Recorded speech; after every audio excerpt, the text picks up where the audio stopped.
Baik Ibu, Putri Dwi Adinda. Oke, sebelum kita mulai pembahasan, kita absen dulu ya. Ya Bu.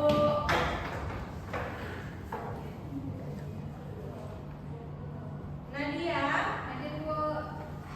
Sarita, Hadir Bu. Putra Radyani, Arifah, Putri Rastika, Safija, Nur, hadir. Udah ya, udah semua kan? Udah semua? Berarti yang nggak hadir, Dinda, Betty. Oke. Nah, jadi di sini kalian tahu nggak tujuan ibu kesini tuh ngapain? Apaan tuh? Nggak ada yang tahu? Ngajar lah Bu. Iya, tapi ini bukan sekedar ngajar biasa. Kalian tahu nggak? Oh, Tahu. ini yang biasanya guru BK cuma main Bu.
Bisa kayak ibu, passion ibu tuh dulu sebenarnya bukan guru BK. Passion ibu tuh ibu suka di dunia kecantikan. Ibu nggak bisa jadi guru sebenarnya. Jadi ibu salah jurusan. Awalnya salah jurusan, tapi pas ibu awal masuk BK tuh emang berat. Tapi lama-lama ibu suka, ibu mendalami. Jadi sekarang lah ibu menjadi guru BK yang cantik. Masya Allah. Benar ya? Nah, seperti itu. Nah, jadi topik layanan kita pada hari ini yaitu menerapkan strategi dalam pemilihan jurusan dan karir. Gak jauh-jauh ya topiknya, kayak minggu lalu yang udah ibu kasih ke kalian, yaitu tentang karir dan pemilihan jurusan. Nah, ibu mau tanya salah satu nih, kalian apa ada masih bingung tentang jurusan? Atau kalian masih bingung minat bakat kamu di mana? Nah, ibu mau tanya dari Putri dulu deh. Putri masih bingung nggak? Masih ibu. Nah, kalau Putri, kalau ibu boleh tahu, ibu Putri itu minatnya di bagian apa? Di bidang tertentu. Berarti di dunia kesehatan. Iya, oke. Kalau Arifah? Di dunia kelautan. Oh, jadi suka di pelayaran ya, di laut-laut gitu. Jadi itu bisa mungkin masuk ke jurusan perikanan, kelautan ya. Kalau Nadia? Nadia mau jadi guru. Jadi guru bu. Guru. Iya bu. Berarti suka di dunia pendidikan ya. Iya bu. Benar. Sarita, jangan main HP dulu ya. Saya ngefans sama ibu. Tunggu, saya kita bukan cinta bu. Sarita, ya, apa ibu tanya tadi? Nah, seperti ini kan bu. Apa ibu tanya? Jangan main HP. Jangan main HP. Cepat. Bukan cita-cita. Tanya, kalian tuh minat bakat di mana? Minat bakatnya tuh di mana?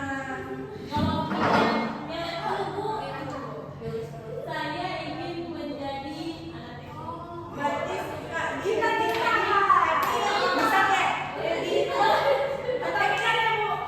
Jangan ya.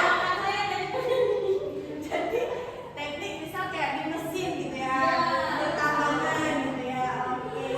Nah jadi kalian jangan kayak kita lagi ya, perwakilan aja ya, biar bimbingan kita tuh cepat selesai. Kalian pasti udah lapar pengen cepat selesai kan? Bisa tenang? Bisa. Oke, kita lanjut ya. Nah, Ibu. jangan kayak gitu.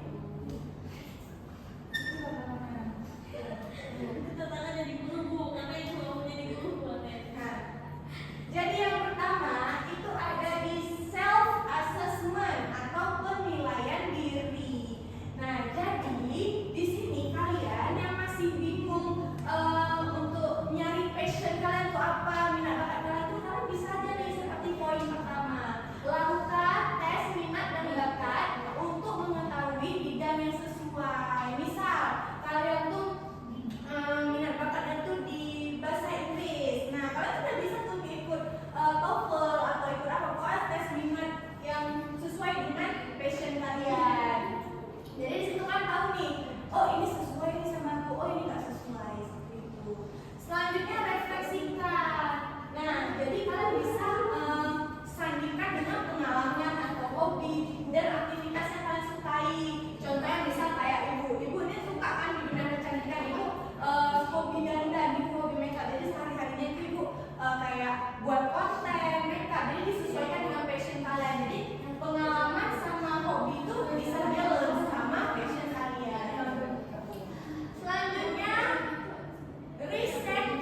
bukan berarti kamu tuh harus kayak aku nelayan, aku jurusan perikanan, aku nelayan. No, Betul. perikanan juga bisa misal masuk ke resto jadi kepala chefnya untuk tahu kayak Kelola bidang. kayak tahu inilah kayak mana lah kualitas ikannya gitu. Itu bagus loh jurusan perikanan karena jarang orang yang Ya Bu, kalau BK Bu, kalau BK, nah kalau jurusan yang seperti ibu BK ini dia itu kan ranahnya sebenarnya ke pendidikan, ke kalian, ke siswa-siswa. Nah tapi benefit dari BK ini bukan dari kayak FK biasa, bukan kayak FK PKK, PKN. Dia juga bisa menjadi konselor dengan cara dia tuh harus ambil profesi konselor. Jadi kalau S1 konselor konseling aja nggak bisa, harus tambah profesi konselor biar kita bisa buka praktek sendiri seperti itu. Nah kalau bimbingan konseling itu dia 11-12 sama psikolog. Kalau psikolog dia ranahnya di kesehatan, di medis. Kalau kita di pendidikan, di sosial seperti itu ya. Oke, kita lanjut. Selanjutnya udah di tahap konsultasi dan diskusi. Nah, kalian ini kalau masih bingung bisa cari jalan dengan diskusi dengan orang tua. Misal kalian punya ibu dan ayah yang mungkin pernah berkuliah juga, itu kalian bisa konsul sama orang tua kalian atau kakak-kakak kalian, orang terdekat kalian yang pernah berkuliah dan pasti tahu nih jenjang-jenjang karir ya. Atau bisa ke ibu. Kalian kalau mau personal sama ibu, mau personal untuk sesi konseling terkait bimbingan karir ini bisa langsung sama ibu, ya. Terus selanjutnya temui profesional di bidang yang Anda minati untuk mendapatkan wawasan. Contohnya kalian pengen jadi guru BK, bisa temuin ibu, cari tahu ya seperti itu.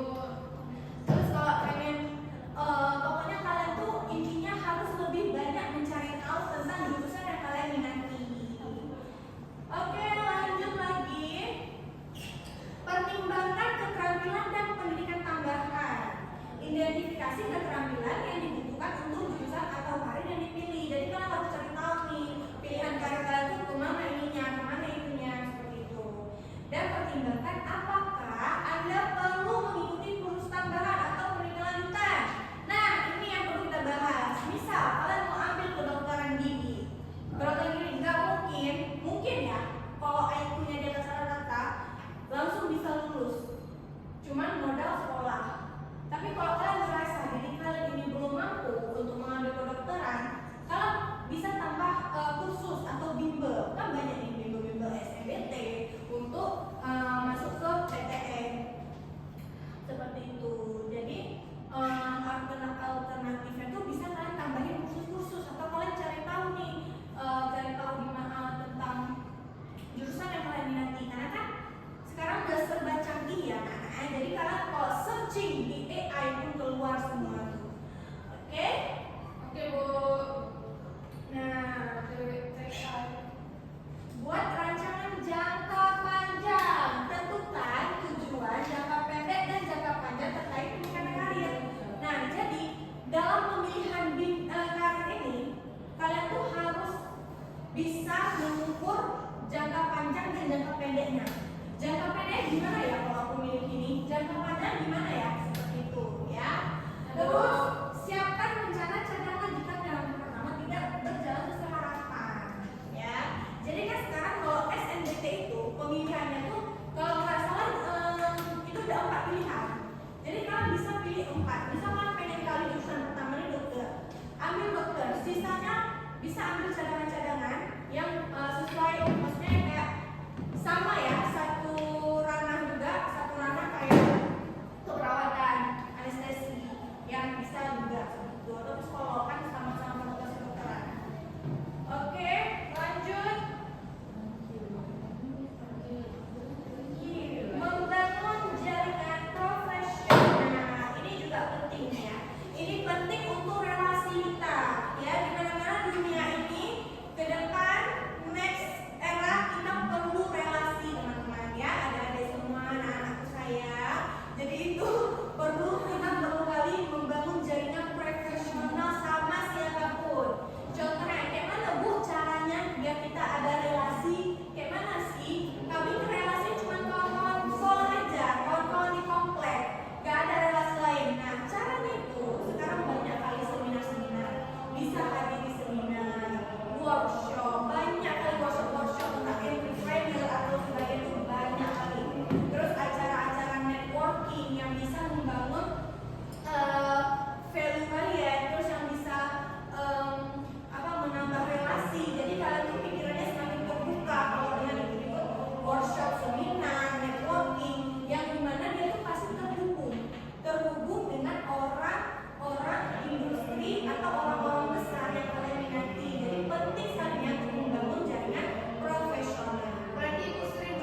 Rika jangan putus asa. Kita harus membuka peluang baru. Mungkin kalian misalnya contohnya ada yang mau tes poluan, dia gugur tapi nggak sampai akhir gugur. Itu jangan ngeluh dulu, saya jangan putus asa. Kalian tuh bisa langsung kayak tes kuliah dulu. Nanti tahun depan tes lagi poluan. Karena kita nggak tahu dari rezeki. Nah, kita tuh harus selalu cari informasi terbaru tentang tren industri dan peluang karir. Jadi kalau udah jatuh nih, kita nggak boleh stuck itu, tapi kita harus cari tahu ini kapan lagi yang buka, nah ini kapan lagi. Jadi jangan putus asa lah intinya ya. Nah, jangan ragu untuk menjelajahi bidang baru yang mungkin menarik minat Anda. Misal nih, kayak ibu dulu kayak gitu kan, aku nggak mau masuk situ, aku kan minatnya di sini. Nanti kalau aku coba ini yang ada aku nggak suka. Jangan kayak gitu, kita coba dulu. Kalau memang udah berapa lama baru buka ini, yang memang nggak nyaman, berarti kita nggak cocok. Tapi kalau udah kita coba, kita cocok, berarti kan itu peluang baru yang mungkin bisa membawa kita ke karir yang lebih bagus. Oke anak-anak, nah pembahasannya sudah sampai situ aja. Kalian mungkin ada yang kurang ngerti dari penjelasan ibu tadi atau mau tanya-tanya lagi? Ngerti Bu. Nah, udah ngerti semua? Oke, sebelum kita berakhir sesi bimbingan pada hari ini, Ibu akan membagikan lembar LKPD yang dimana itu nanti diisi per kelompok aja ya. Diisi per kelompok itu ada beberapa pertanyaan yang dimana pertanyaannya itu pertanyaan yang Ibu jelasin tadi tentang diri kalian sendiri. Ya, sekalian sama yang lembar refleksi dan evaluasinya. Boleh? 3 sekaligus kalian isi biar kita cepat selesai. Oke ya? Ya, berkelompok satu kelompok 3 lembar.